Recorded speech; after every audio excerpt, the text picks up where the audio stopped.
¿Vos sabías que cuando queremos expresar una cantidad y un lugar en italiano podemos usar la frase ce n'è, combinar pronombres? Por ejemplo, Martin, quante persone ci sono alla tua festa di compleanno? Ce ne sono 20. C'è reemplaza alla mia festa di compleanno e ne indica la quantità.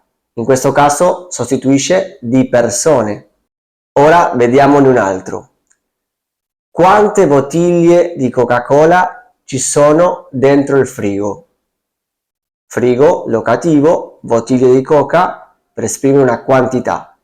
Ce ne sono 2. O ce n'è soltanto una. Ce n'è perché è singolare. Ce ne sono perché è plurale. C'è sempre sostituisce il locativo e ne in questo caso di bottiglie o bottiglia di Coca-Cola.